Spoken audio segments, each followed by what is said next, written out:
هلا حبايب أديان كوين، رجعت لكم مرة ثانية فيديو جديد ومنوع هالمرة جبت لكم 4 خطوات راح أشرح لكم عنها وتعتبر حيل تجميلية.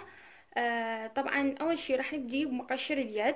مقشر اليد هو شكر وحضيف له قهوة اللي متوفر عندكم بالبيت أي نوعية عادي.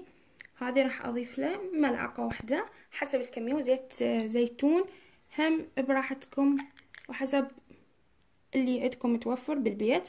هسه راح اسوي المقشر مالي اليد، وبعدها بعد المقشر احط مرطب للايدين، لانه اكو بنات هواي يعانون من المشق اللي بديهم، فرادوا مقشر انه يكون مفعوله قوي، فهو متكون من شكر وقهوه او قهوه وزيت زيتون. بهذا الشكل تدلكون الايد،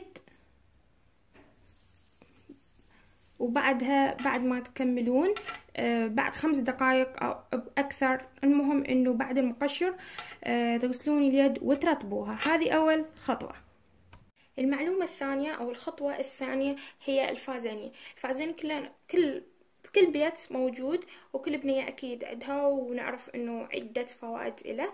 اول شي اللي تعاني من تشققات بالشفة تقدر تسويه كمقشر، اضيف له شوية شكر وتدلك شفتها. ثاني شي كمرطب ليلي تحطين بالليل شفتك، تقدرين الصبح تلقيها ناعمة كلش ورطبة. الاطراف الشعر ينحط، الشعر التعبان المتقصف تقدرين تحطين من عنده. الأطراف الرموش حيكثفها ويطولها. كذلك للصرة، يعني صرة البطن هتحطين منها شوية، بس بعد شوية تدلكين الصرة، حيعمل على ترطيب الجسم كله، لأنه الصرة أهم شيء إنه تكون رطبة. كذلك اللي عندها حمرة مات، دائما الحمر المات يبسن الشفة، فاكو بنات انه ما يحبون يستخدموها. تقدرين اول شي، هسه اني استخدم اول بداية احط فازلين، اي نوعية فازلين مو مهم. تحطين فازلين شوية على شفتك وترجعين تحطين الحمرة المات حتثبت اكثر وتعطي يعني ترطيب، ما راح تنشف. حتى لو كانت الحمرة مات تحطين فازلين بعدها الحمرة المات حتقعد تخبل تصير. هذه ثاني خطوة كملناها.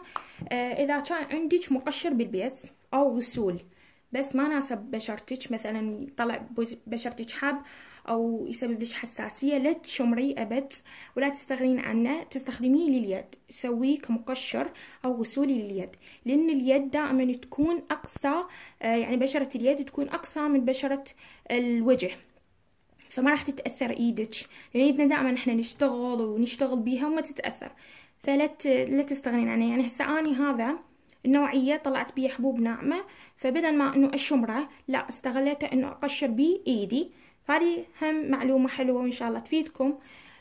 اما هنا طبعا انا هم شارحة عنه بالفيديو السابق، جاي اقول لكم انه صبغ الاظافر الشفاف هذا المقوي تضيفي له فص ثوم مبروش، راح كلش يقوي الاظافر، يعني فالشي يطولهن. يعني عن تجربة احكي لكم، فيطولهن، لانه تعرفون يعني شنو فوائد الثوم.